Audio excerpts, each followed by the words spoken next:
and welcome everyone to a special Friday live version of the Fair Fight podcast. I'm Max Miller, an antitrust attorney, a corporate skeptic, and with me, as always, is former FTC Commissioner Alvaro Bedoya. Good to Alvaro, see you. how Good you morning. doing this week? I'm okay. It is a heavy week. It is a lot of things happening, but mostly this war, which we'll talk about momentarily. Usually, I've got something about how my kids are headed out to school, or some business like that, or how my dog has made a nice big mess in the morning. It's But hard. It's hard to today is not focus. one of those days. Yeah, It's hard to focus on just everyday life things when yeah, we have corruption going on, we have people dying around the world yeah. because of America's actions, and family events just seem to take a back seat to all of this drama. Yeah, it's certainly hard to think about the lighthearted stuff, but we did have some good stuff happen this week. Do you want to Yeah, well, talk us through that? I thought it would be good just to take a few minutes here in the beginning and talk through some of the developments this week. I mean, gosh, big news items. Kristi Noem is out as the Department of Homeland Security. You'd love to believe that that's going to change the way that ICE has been operating and all that, but putting what's his name in Oklahoma, DeMark Wayne, Mark Wayne Mullen, Mark Senator Mark Mark Wayne Mullen. Mullen, yeah, which it's funny. I saw the photo circulating of him during the January 6th invasion. Ducking behind a chair. Yeah, and, I don't know. I don't know about that critique that he was that he I someone's well, but trying you to also kill me, remember, you know. you remember when Sean O'Brien, was testifying I before do, the I do Senate remember committee. that I think was But that's and was look, was I have a fantastic. problem. I have a problem with faux manhood, right? Which is just this kind of I'm a big tough guy, dare you challenge me? Yeah. Because to me the real toughness comes from having principles, living by morality, and having Amen. good. Amen. But that's so anyway. That was a big news with Noam. But what I wanted to talk about was Yeah. we had a primary in the state Yes. of Texas.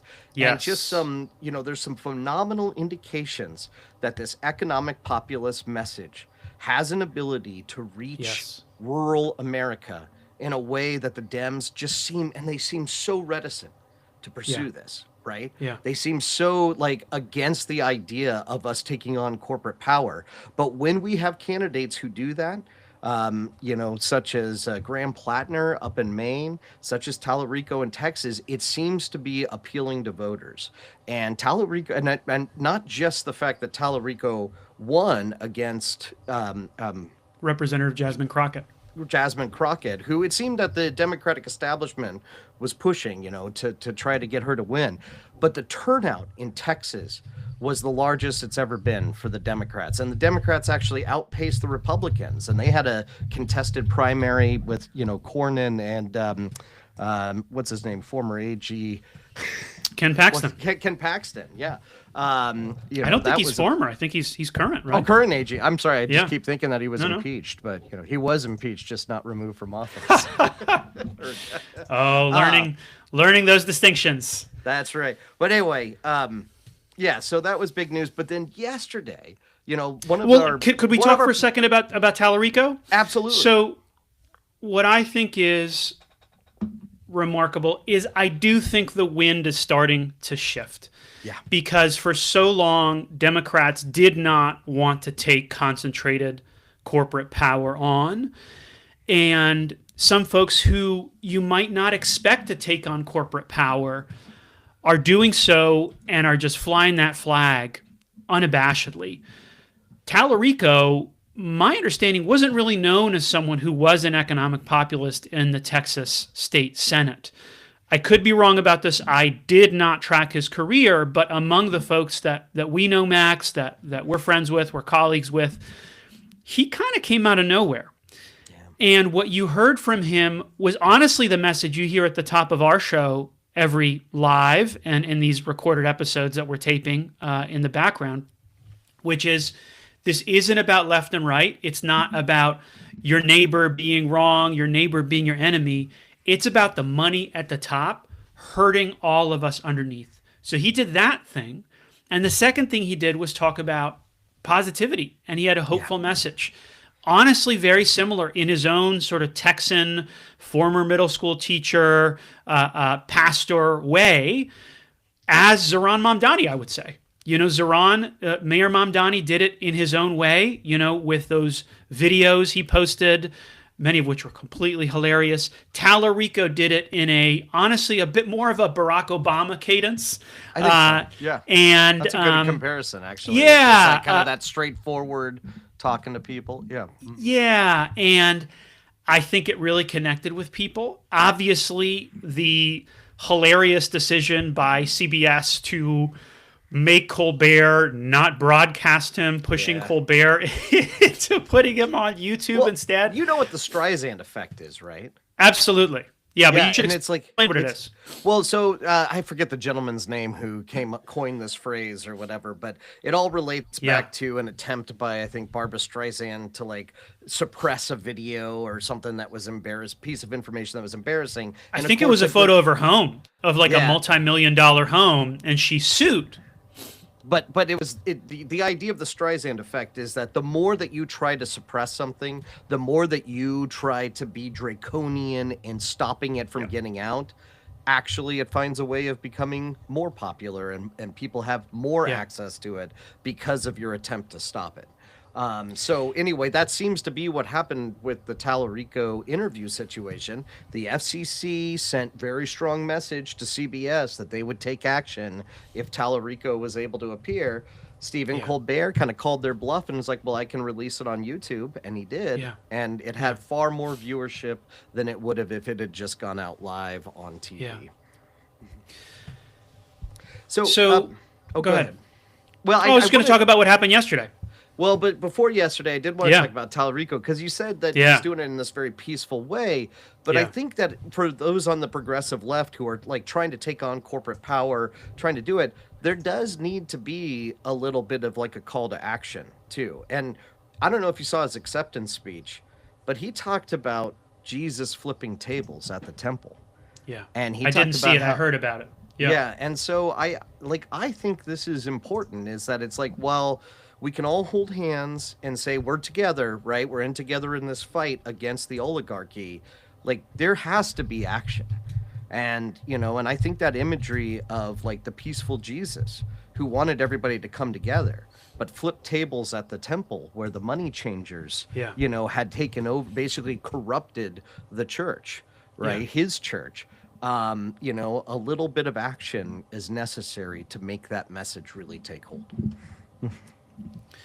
It is funny how so many of these figures that we revere for their kindness and their heart, from Jesus Christ to Martin Luther King, we forget how in their time radical they were. How Martin Luther King was speaking out towards the end of his life about capitalism and how it was crushing regular people and how the ideology of the letter from Birmingham jail was quite radical. Yeah. And I think it's valuable to hear someone like Tallarico talk about that. Well, and also even when you take like MLK and the message of nonviolence, like he understood that there was a component of nonviolence which actually had violence as part of it. I don't know if you remember, was it the flipping of the tables? Well, no, not the flipping. Yeah. The Selma March, right? Was it that he put, there were children, it was a conscious decision made to put kids at the front of the march. Yeah, because it's like, but he knew that it was like that image of because he knew that the police were going to be violent, that they were going to use water hoses, that they, he's like, he knew that what they were doing was going to attract violence from, the police. And it was that, he knew that imagery of violence was what would shift people's opinion. So even in Gandhi, I think Gandhi had similar ideas of nonviolence that it's you basically bring out the violence of the other side. right? Like, and you understand that that's a consequence that you face for Of being turning the other non-violent. cheek. Yeah, Yeah. and so anyway, but let's move on to what happened yesterday, which in Yeah. antitrust terms was significant, huge. That Senator Schumer announced, proposed legislation to break up the meat packing plants. And just a couple of weeks ago, we talked about the concentration in meat packing. We talked about the meat packers' desire to import cattle into the United States to further suppress the price paid to America's cattlemen. And here now, the Democrats have actually put forward a bill to break up the meat packers. And this is something we haven't seen since, I don't know, the New Deal era, like actually propose legislation to restructure an industry. So this is a big deal. And full disclosure, I spoke at that press conference. I, in the past and to this day, have some serious issues with Senator Schumer and some of the positions he's taken. For example, You and me both, in sir. in egging on this president into the first bombing of Iran, saying you're going to taco. But I do have to say, it's a huge deal for someone like Senator Schumer to be out in front saying break them up. And for those of you who don't track meatpacking and what's happened there, what's basically happened there is that we have gone back to the past, back to the days of the beef trust, where ranchers in the days of the beef trust had only one place to sell their cattle. And unsurprisingly, when you have one place to sell your cattle, the price they give is the price you get. And you start to go bankrupt.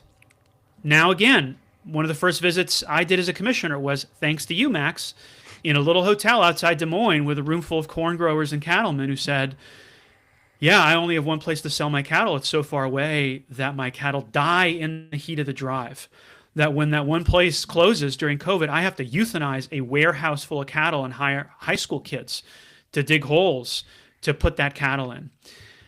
And who were talking about going bankrupt. We had grown men and women breaking down in front of us talking about this. And so what Senator Schumer, Senator Booker, Senator Welch, who spoke really powerfully, really movingly, someone who's deeply familiar with the dairy industry in Vermont, grew up with it as a steward of it, talking about not just forcing these companies apart, saying, hey, if you have a dominant position in pork, you can't have a dominant position in chicken or beef. And hey, if you have a regional monopoly, not just national monopoly, if you have a regional monopoly, we're going to have to break that up. That is a big deal because we're used to folks, and Senator Gallego was there. He's been terrific on this stuff. But we haven't heard this kind of message from Senator Schumer. And I think it's a big deal that Senator Schumer is doing this in the run-up to the midterms.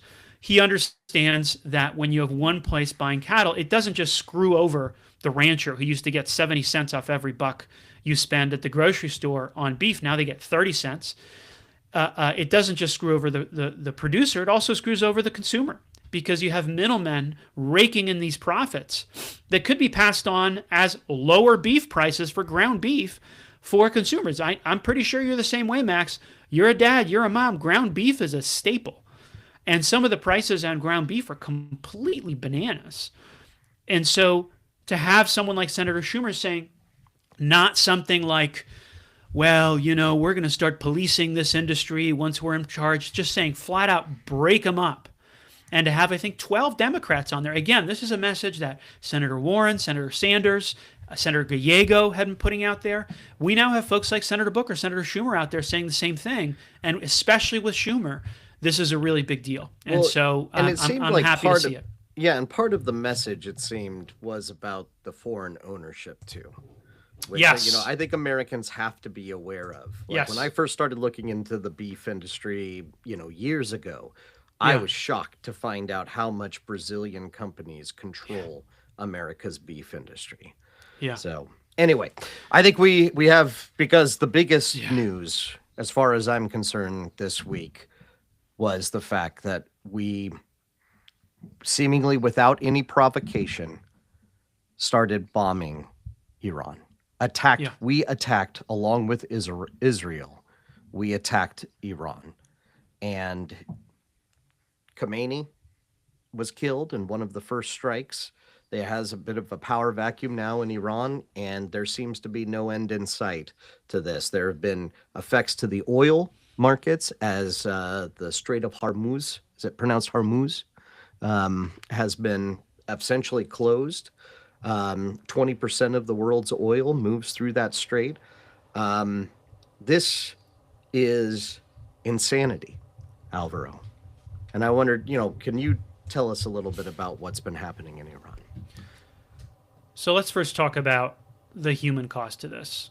We have had at least six American service members killed. I think some of them based in Des Moines, where I'm based from. in Des Moines, where Max is speaking to us from right now. You had a 20-year-old kid studying IT, whole life ahead of him. You had a mother of two who's never coming home to her kids. You had a little girls' school in Iran bombed. Israel has denied it, and the United States is quote unquote investigating it, which tells you that almost certainly it was the United States who bombed that little girl's school. The U.S. and Israel point out it was next to an Iranian Republican Guard base, but this is a horror. This is a horror. Dads and moms in Iran love their daughters as much as I love my daughter, as much as any mom or dad in the U.S. loves their daughters. It's a war crime. And more importantly than it being a war crime, it is a horror. It is immoral. It is wrong. There is no reason we should be losing American life or killing little girls in Iran when our government already supposedly bombed Iran's nuclear program out of existence. You had Iran on the day of the bombing, they still had up an announcement on the White House website that the nuclear capabilities of Iran had been obliterated. Yeah. You have not just the service members, not just these girls were getting killed. You have people across the Middle East being killed. And again, yeah, this is after not just the Americans said Iran's nuclear program had been obliterated. You had the Iranians. So the Supreme Leader of Iran, Khomeini, had issued a fatwa against nuclear programs. They had reiterated, we have no plan to have nuclear weapons. Oman, the mediator, had said, these guys are serious, right? They're ready to commit to no nuclear weapons, and we bomb them anyways. And so, we have American service members who've been killed. More will be killed. Needlessly, this is not the first, not the second, not the third, but the fourth Middle Eastern war of my lifetime and yours, Max. It is insanity. It is immoral. It is very difficult to see so many Democrats out there denouncing it or not denouncing it, saying they kind of don't like it because the right boxes weren't checked in their briefings, in the votes they took, issuing 16-paragraph, essays about their complex feelings about the war. No, this war is immoral. It is wrong. It's going to result in a lot of Americans being killed. It's unpopular. It is unpopular, but it is. Americans do not want this. That's right. And so that is the human cost. That is the most important cost and the one that people need to sit with. There's also a financial cost, which is very, very real. You have by now two sets of estimates about how much this war is costing us each day. You have Nancy Youssef, a well-respected reporter, saying that the Pentagon says it is $1 billion a day. You have the Center for Strategic and International Studies estimating that in the first 100 hours, the war cost $3.7 billion. And those may seem like similar estimates, but they're actually slightly different. So Nancy Youssef, her estimate, according to Sagar and Jetty, of breaking points, which everyone should be watching right now, pointed out in last night's broadcast or yesterday's broadcast that does not include, the replacement cost of the munitions that are being fired. THAAD interceptors, which we'll talk about at length today, are $15 million a pop. We fired off, according to CSIS, 24 of those in the first 4 days of the war. And supposedly some insane Kuwaiti pilot shot down not one, not two, but three F-15EXs, which cost $103 million a pop. And so right there, you have roughly $300 million in munitions being spent in the first 4 days of the war, and another $300 million in destroyed aircraft in the first 4 days of the war. And so either Nancy Youssef's estimate of $1 billion a day is very, very low, or CSIS produced roughly $1 billion a day, including those replacement costs. But let's assume, for the sake of argument, that number is correct. Okay? We are now in day 7 of this war. This began last Friday night, American time. If this war continues for another 3 weeks, and that is what Secretary of quote unquote War Pete Hegseth is saying, that's what President Trump is now saying, that's going to be roughly $30 million.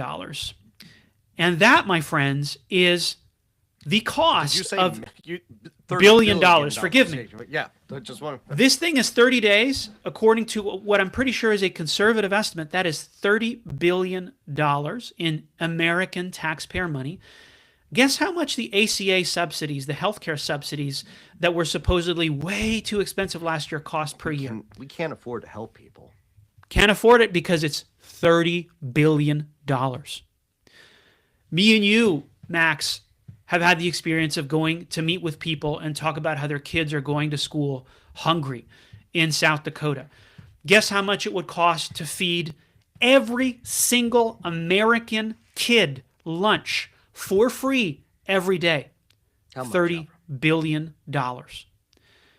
So this war goes on a month. We could have paid for those insane healthcare bills that people are getting from insurance companies that supposedly we could never pay. This thing goes on for another month, and we could be feeding little kids every single day for free their lunch. And now some people might be saying, oh, well, not all the kids are hungry, right? Some of them have parents like you, Alvaro, like Max, who can afford to feed them lunch. You know what, guys? You see the same insane tax breaks going to billionaires as I do. You see the same insane $0 tax bills from these Fortune 10, Fortune 20 companies. You know what? I could use not spending, several $100s a month, making my kids lunch, right? I'm perfectly comfortable with them getting free lunch at school, right? And I think a lot of people who make a lot less than I do, it would be a huge help for them every single day to not have that expense. And this is all stuff we say we cannot afford. And that, I hate to kind of bring economics into this because it's like these are just moral choices. Do we spend money on a missile that kills people, or do we spend money on a kid eating lunch? Yeah. Right. But it's like, even if you're talking about middle class or even upper class people having their lunch covered for free, well, that's money that they can spend on something else. To support a small business in their local community, to invest in a new startup business. That's like, all of that money is fungible. And so it's like, if the government on childcare, which costs a gazillion dollars. That's right. Yeah, you have. So I am struck, and we're going to talk about who profits from this insane war, but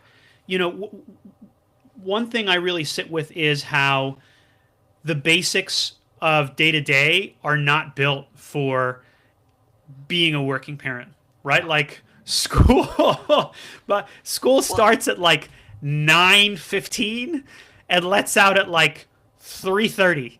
The workday goes from 9 to 5. And so every parent, if you have two parents working, you got to cover those 3 o'clock to 5 o'clock hours, right? So everyone is childcare. And so if you're giving kids free school lunch, that makes childcare a little bit easier.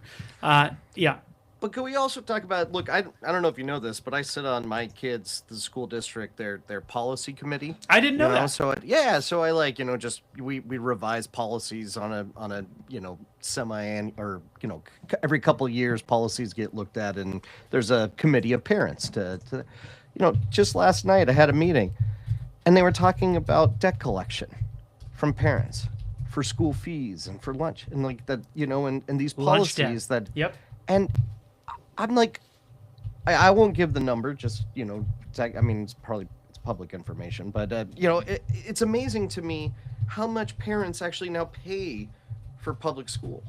Like, just the fees and everything associated with it, like that. not everybody can afford that. Yeah.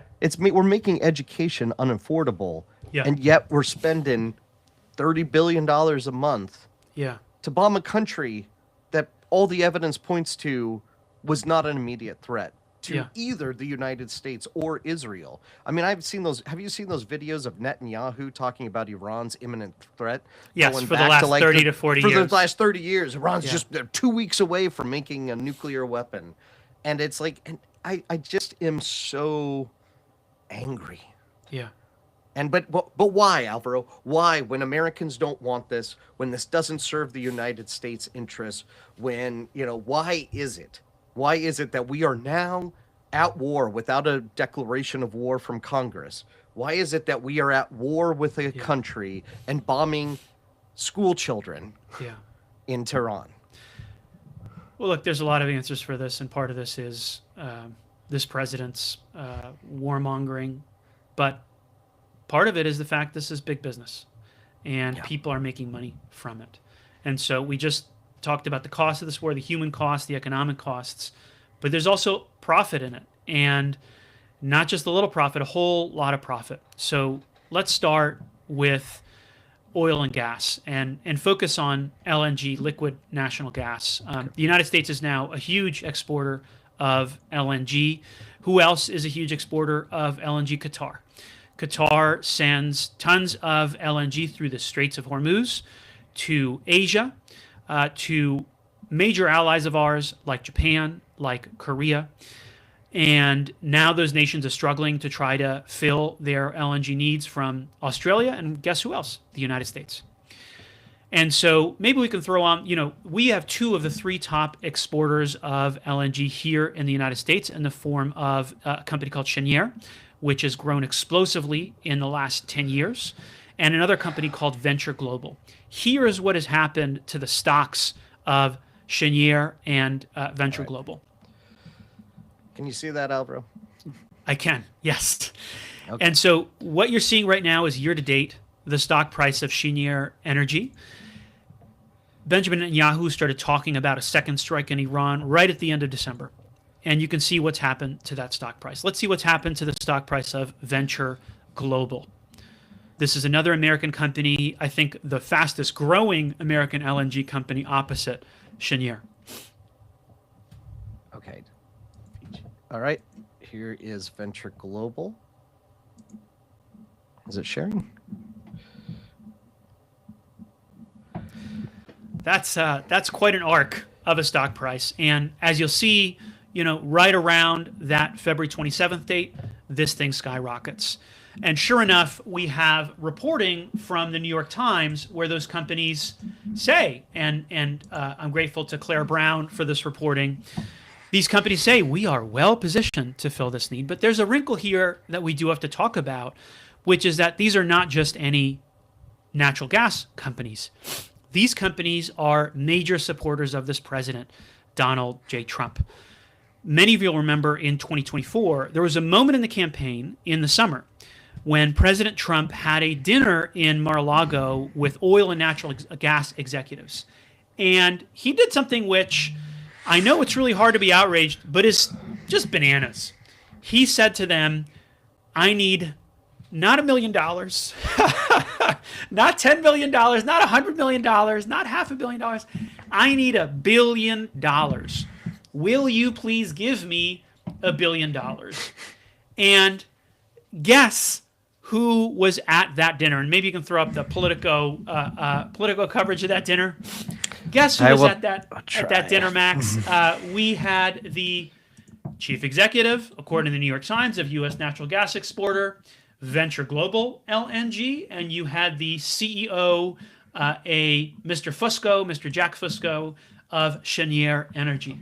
Cheniere Energy donated $250,000 to a Trump-affiliated PAC in 2024, and Venture Global LNG, again, my understanding, the fastest-growing American LNG company, donated $1 million to President Trump's inauguration, according to the Wall Street Journal.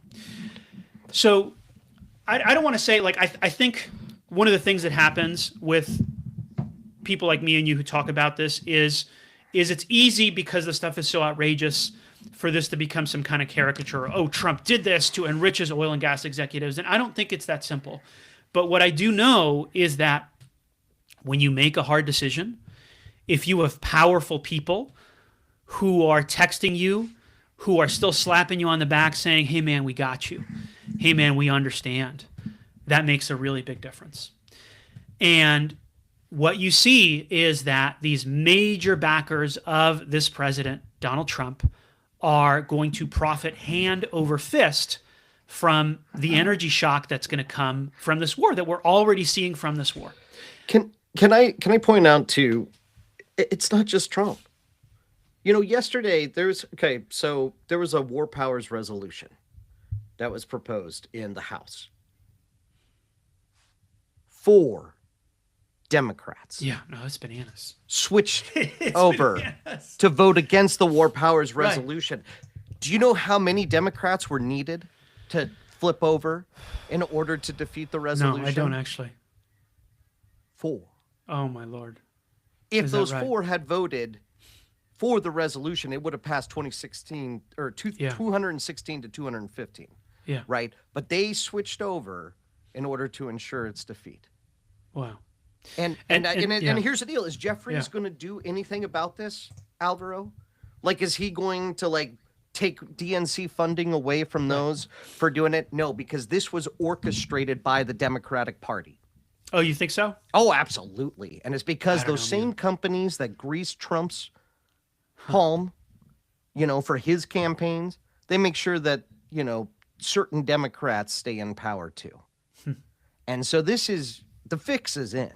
Yeah. It's in because there are people who profit off of the death and destruction of not only the United States, but the world. And so that profit. Yeah. That profit means more than morality. Yeah. It means more than principles, and it sure as hell means more than the Democratic Party, because they're willing to sell out this country in order to make their donors rich. Yeah. So I'm angry this morning. Oh, you should be angry. You should be angry, and I don't know why they voted the way they did. I do know that what their vote was completely immoral. It's too cute. I also know that it's just the right amount, and that Jeffries is doing nothing. Doing nothing. That I will agree with you on. That Hakeem Jeffries is weak, and I do not understand how he is still the leader of the Democrats in the House. It completely baffles me. Well, because the right oil companies give him money, probably.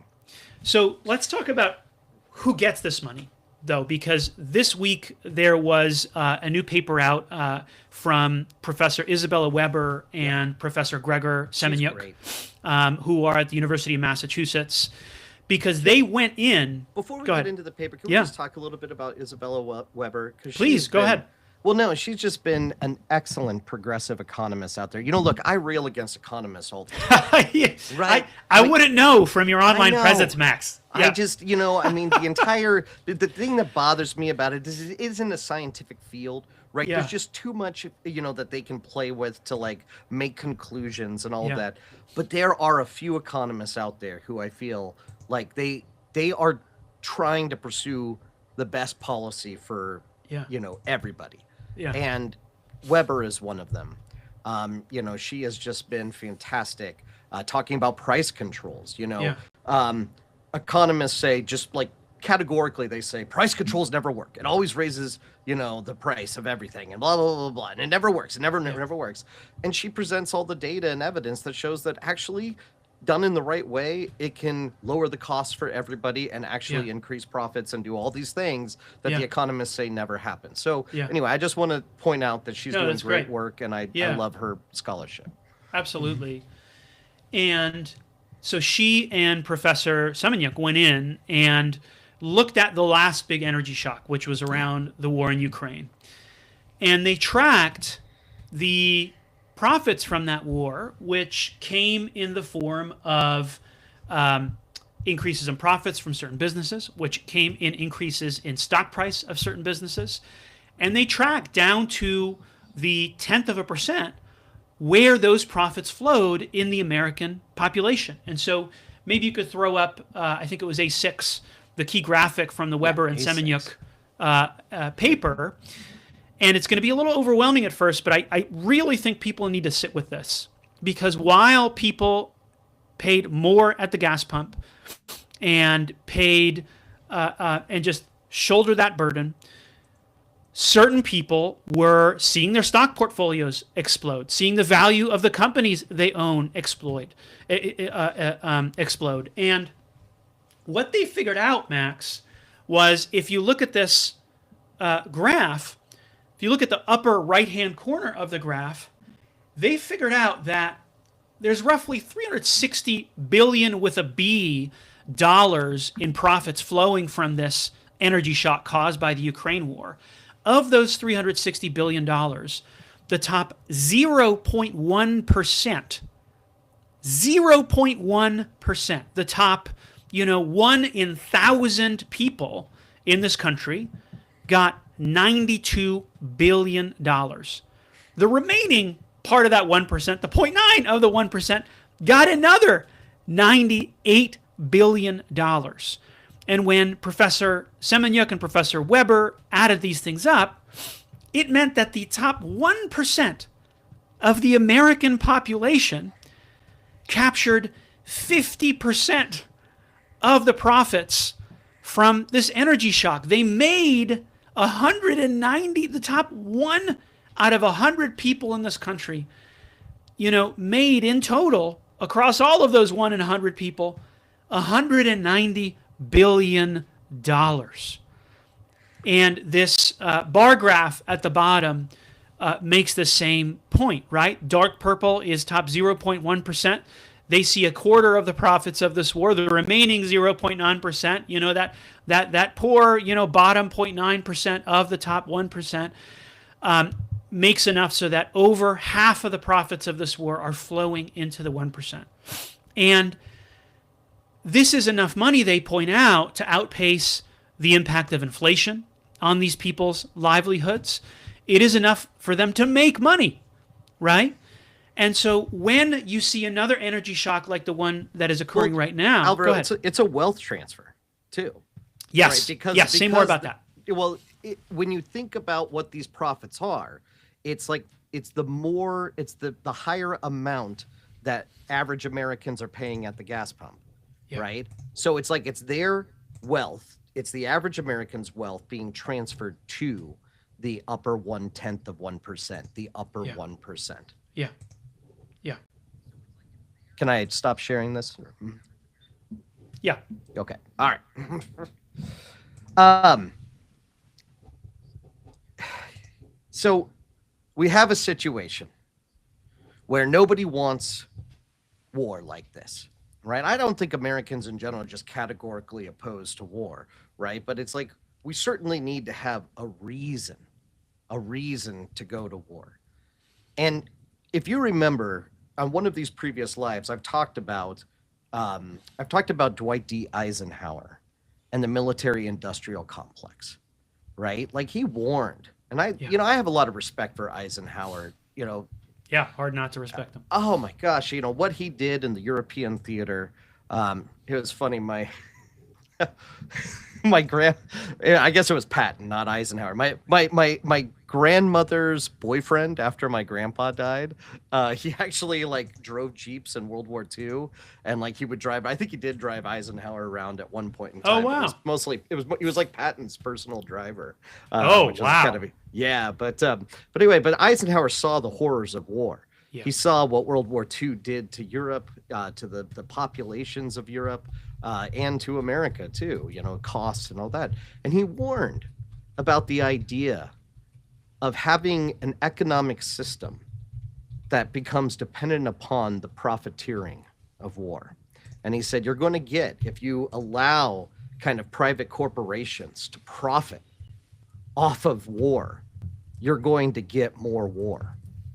Because they're there's a Texas country singer named Blaze Foley that he passed away. I mean, he's not just any Texas country singer. He is, as you have as you had taught me, one of the I greats. introduced Alvaro to Blaze fully. Yeah. But he wrote a song all about. Going down to the railroad station, gonna get a ticket to ride. Yeah. Anyway, you'll have to anybody listening that doesn't know. It's a much Texas happier country. song than well, actually, kind of dark song, kind of sad song, kind of bittersweet song. Well- good song to listen to in a day like this. He's got a song that's called World War III. Oh, which is all about this, which is basically it's like, hey, we haven't been to war in a while, and we gotta go. We gotta send these young people off to die, and nothing fun on TV anymore. Let's get a war. But it's essentially what we're dealing with the military-industrial complex. Yeah. That you have these, and do you mind if I throw up a chart about defense contractor consolidation? And this is really fascinating to me because this chart, just so everybody knows, comes from a 2002 report. So I hit the okay. Is that coming through? yeah. You should Let me mess with expand it out. Yeah, let me mess with the expansion here to.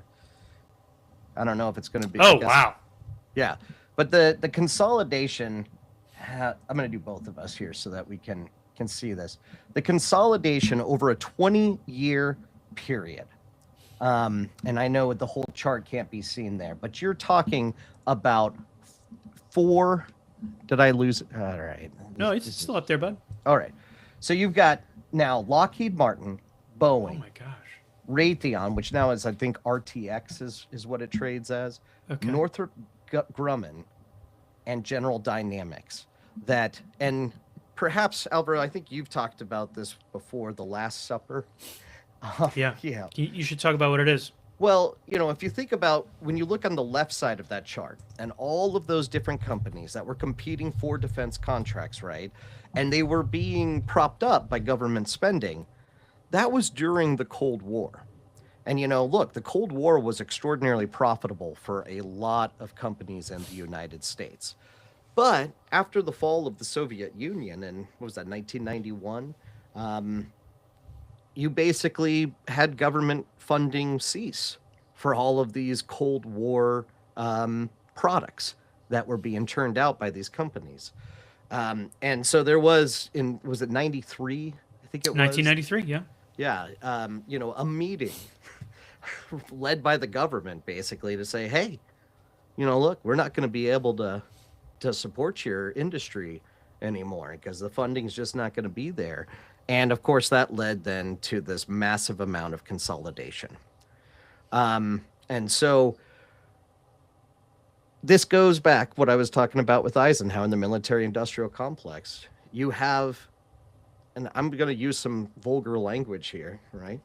You have companies that are sucking off the tit of the government, right? They don't have a market for their services unless there is a war.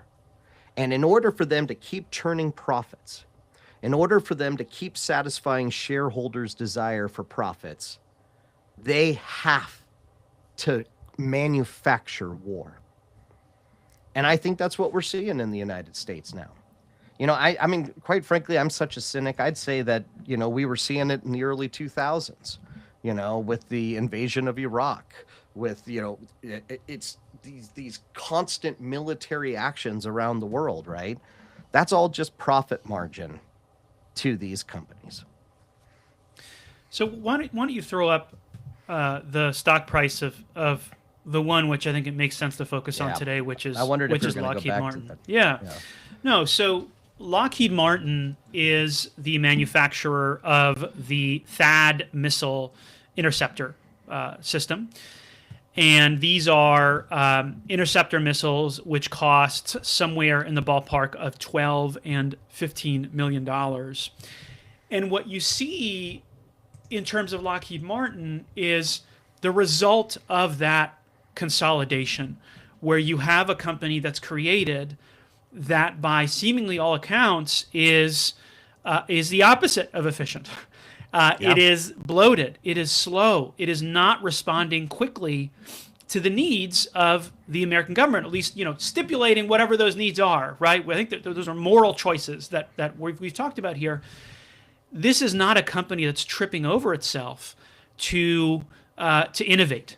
And so when the THAAD missile interceptor system was first initiated, I think authorized back in 2000, it took Lockheed Martin not one, not two, not three, but 5 years to test a prototype.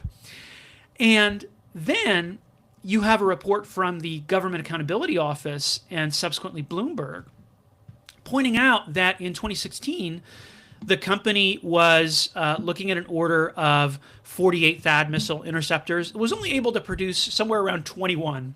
And the reason was that one of their subcontractors had an issue. And so as a result of that brittle supply chain, because everything is consolidated, right? All production just ceased for 4 months. And so, now someone might be saying, Alvaro, you don't know anything about defense contractors, and you'd be right, but I do know how to read numbers, and I do know what numbers mean.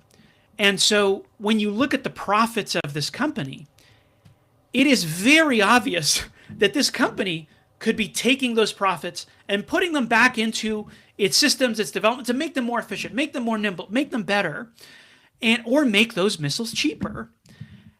And they've been making $5 billion to $6 billion a year in profit.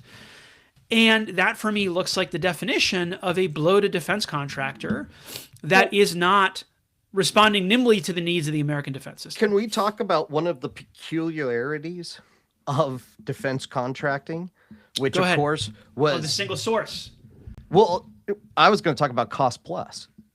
If you're familiar with this. No, I'm not. Okay. All right. So, and this was cooked up, this was cooked up by the same oligarchy people who got rid of antitrust law, the same, Epstein class, I'll call it, that they came up with, hey, you know what? In order for us to ensure that we have defense contractors, right? What the government needs to do is not like bid and and actually like make sure that they compete against each other, but like we need to have contracts that essentially reward them for whatever they produce to the government. So not that it's like, here's the competitive price for our product, but essentially you agree that whatever our costs are, you're going to add like profit on top of that, right? So essentially we just have to report to you what our costs are to produce something. And then you'll add a profit margin on top of that to us. Yeah. So it's called cost plus. You can look it up. There's lots of literature on it.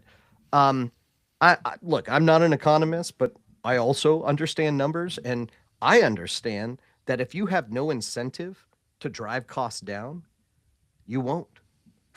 Right. You won't drive those costs down. You won't compete against competitors because you just tell them, hey, it cost me $1 billion to make this. Now give me 1.5 billion for it.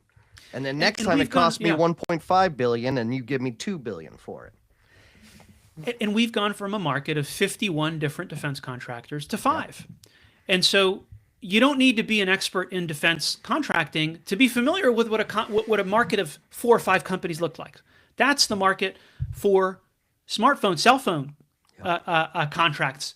It used to be 4, now I guess it's 3, right? Everyone knows what it's like to sit on hold with Verizon, right? Or T-Mobile or AT&T.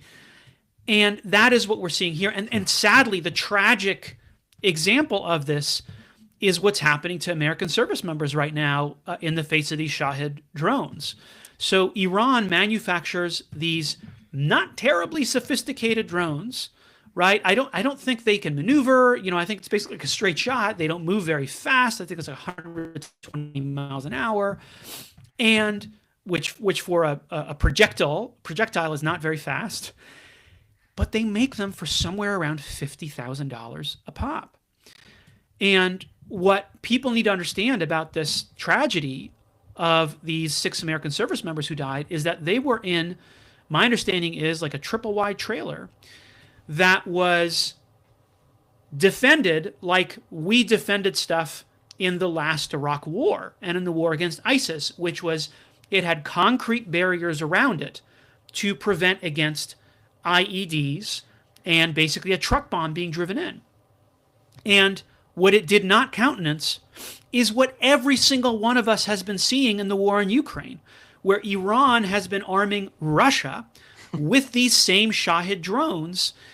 And you will find horrible videos on the internet from the drone's perspective killing Ukrainian soldiers.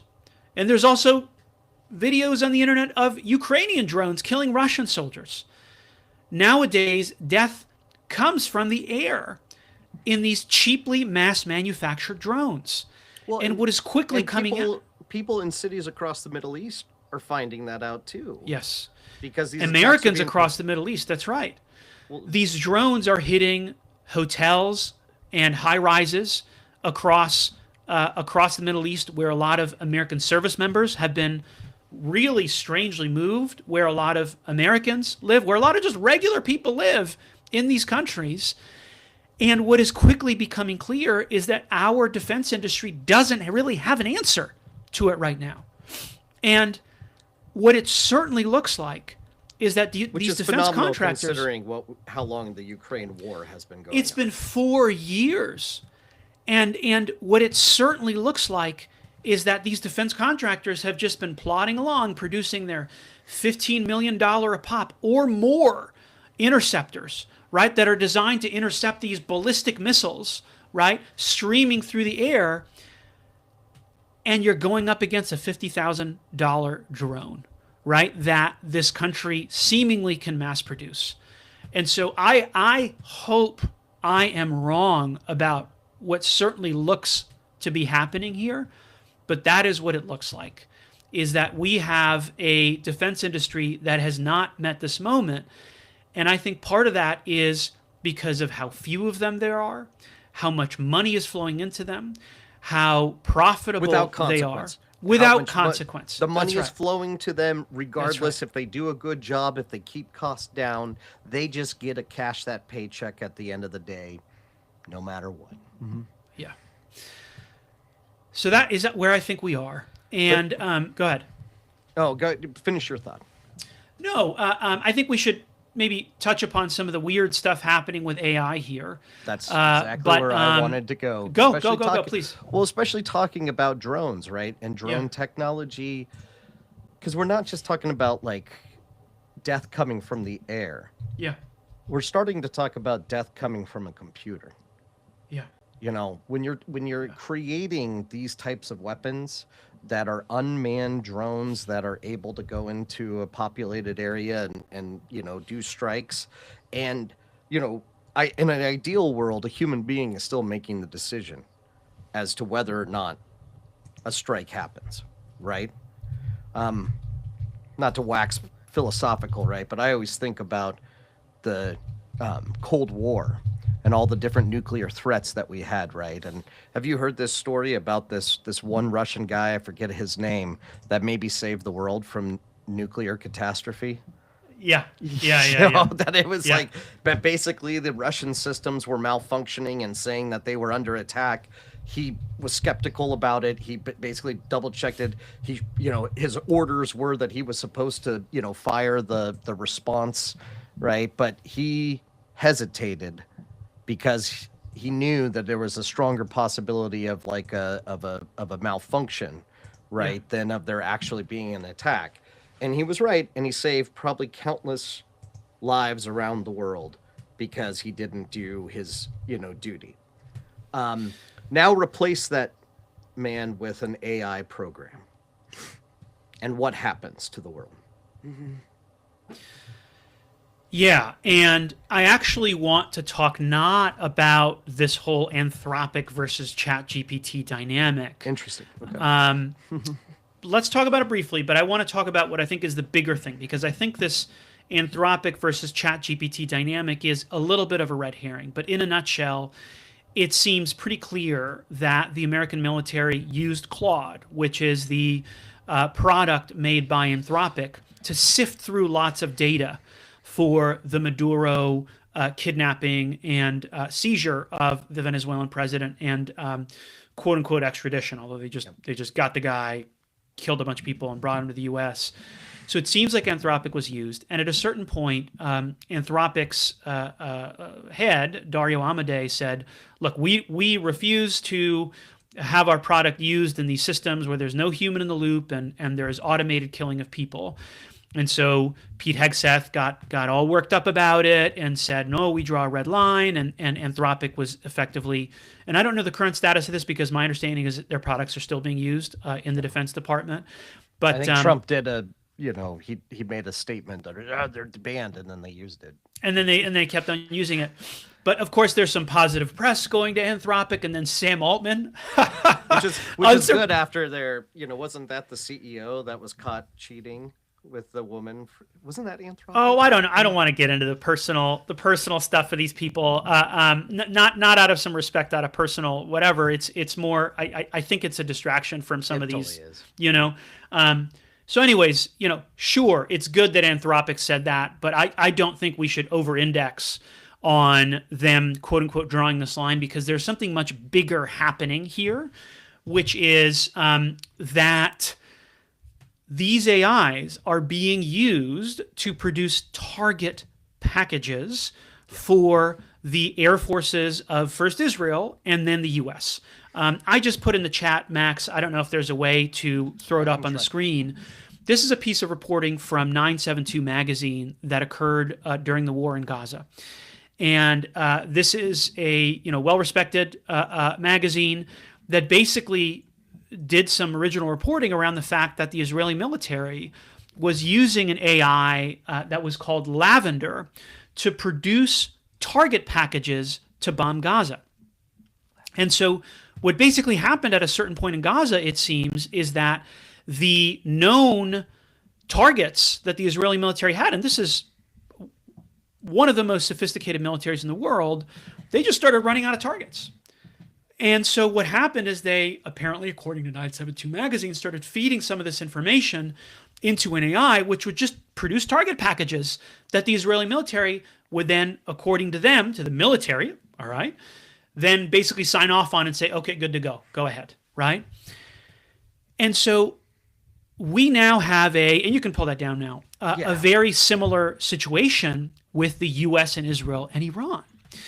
Because something came out very recently that in this fog of war isn't getting much attention, which is that Pete Hegseth has said that the amount of ordnance we have already dropped on Iran is more than 2003 shock and awe during George W. Bush.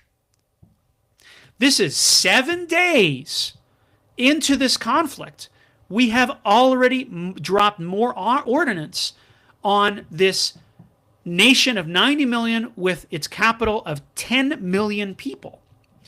And so what has almost certainly happened, Max, is that they are using AIs to produce target packages. And yesterday, you had Dr. Trita Parsi point out something very curious, which was that this square had been bombed in Iran that, and I'm just throwing this one in the chat as well, maybe you can throw it up as well, try here, had no apparent military value. It was just a square, just a park in the middle of Iran, okay? And turns out, though, that the park was called Police Park. And so what Dr. Trita Parsi, who this is a well-respected international expert on Iran, on the various geopolitical conflicts and tensions around Iran.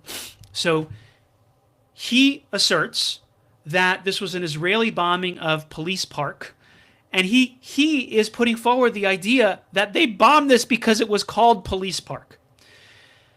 And so what I am deathly concerned about is that the American military may be doing the same thing, maybe using these AIs to produce target packages, because again, shock and awe was one of the heaviest bombardments in American military history, concentrated bombardments. We have already surpassed that. I hope that humans produced it, because but I don't know, and I strongly suspect they didn't. And I want to point something out because people are going to be saying, "Oh, Alvaro, I'm sure that there was a human who approved any target package from the U.S." Because Dr. Parsi's saying he doesn't think the Israeli Air Force did that. He just thinks that AIs are putting them up and the Air Force is dropping bombs. I want to put to everyone that there's something called automation bias. Absolutely. This is something that I studied for many years in the context of the use of face recognition technology by the police. It is a very natural human thing that when there's a human telling you do X, Y, Z, and there's a computer telling you do ABC, we are much more likely to believe ABC just because it's a computer. And so if the American military is using Anthropic, Claude is using ChatGPT, OpenAI, I do not care. If they're using these AIs to produce target packages, I think everyone needs to understand it is much more likely that we have targets being put up that have nothing to do with the Iranian military, that are facilitating carpet bombing under a veneer of process and under a veneer of targeting. And if we are working so closely with the Israeli military that, again, repeated public reporting has suggested is using these AIs both to produce the packages and allegedly to produce it without human oversight, I fear this is where we are today. And if not, this is where we're headed. And Alvaro, can we just talk about? I'm sorry, I'm always a dystopian in my view. I love sci-fi. Yeah. Because sci-fi considers kind of the moral, ethical questions of these things, long before. And this one's not really a sci-fi film, but have you ever seen Captain America: Winter Soldier? I actually don't. I don't do any of the Marvel or. That's okay. That's okay. I'm sure some of our listeners have seen this one, but I saw that movie, and it was about the only one in the Marvel, universe that I was like, that's a pretty good film, because it dealt with the concept of targeting of potential threats. Oh, really? Okay. Yeah, and I can't remember the whole plot, but essentially there's this, evil organization or whatever that Captain America, fights against. And it had basically infiltrated, military systems for years and developed an algorithm to decide who is potentially a threat to its power and then automated taking them out, these potential threats. Yeah. And that's, I think Westworld dealt with kind of a similar concept, but the idea that we have the technology to just sift through threats and potential threats and then automate the destruction. Right. We're talking about countless innocent people who get caught up in that, dragnet because they said the wrong thing online, because we're seeing, it's like an authoritarian wet dream, right? To have the power to just automate removal of enemies. And, everyone should be disgusted with what we're seeing in Iran. We should have been disgusted with what we were seeing in Gaza, with how the Israeli military was indiscriminately just taking with our dollars. With our dollars. Me and you paid for that, Max. Everyone that was kids' free lunches were going to commit genocide in Gaza. Healthcare. All of our healthcare. Yeah. And we have to be horrified. Not, we should be horrified it's happening to other people, but we should also be thinking about how it's going to be turned on us. When you have this technology and you have this ability to take out anybody you don't like, when the government has that power, I mean, this is what conservatives have talked about for years. Yeah. Right? Is that we should be afraid of our government having the power to harm us in this way. And anyway, I'm scared. I'm angry. We got to keep fighting though, Alvaro, because if there's one thing about these people in charge of this government right now, not only are they obviously have ill intent, but they're also kind of incompetent. And we need to take advantage of it. We need to take advantage of that incompetence while we still can. Well, look, let's talk about the Democrats first. The fact is, a lot of these folks weren't built for street fights, as it were. They weren't built for a scenario where you got a little bully pulpit, right? You may not be able to get stuff passed, but you just got to be scrappy. You got to fight. You got to find allies, and you just got to go.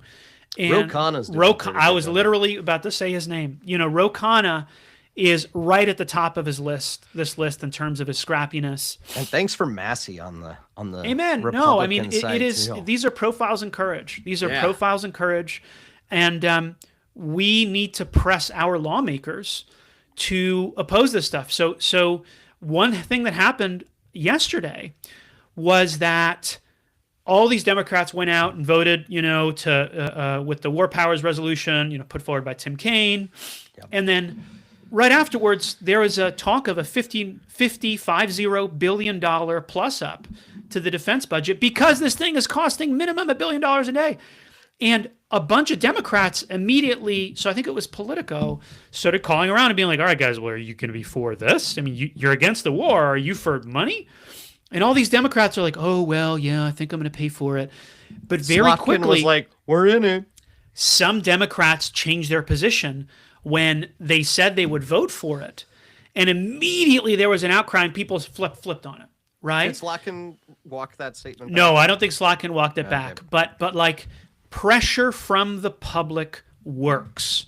Calling your senator and congressman works. Even better is showing up in their offices and saying, I do not want this war. There's something really curious happening right now among Republicans, which is quick polling out the gate showed that 3 in 4 Americans do not want this. Now, there's a significant degree of rally around the flag effects, and I have friends, in Nebraska, for example, who are saying, actually, now that the war at the very start of this, in Nebraska, I do.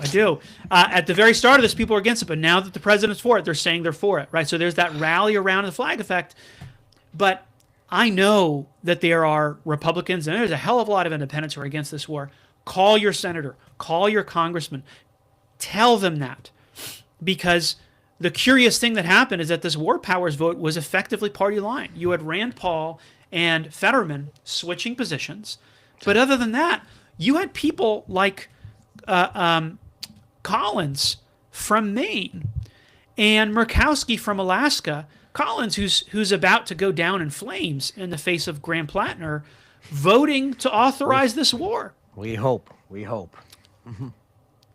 They're stirring up. They're stirring up trans issues in Maine to try to counter. Graham Plattner had a great answer to that. He said, look, I wrestled, 20 years ago, I was in the wrestling team. I wrestled with girls, I was in the football team. There were girls on the football team. Like, no one cared.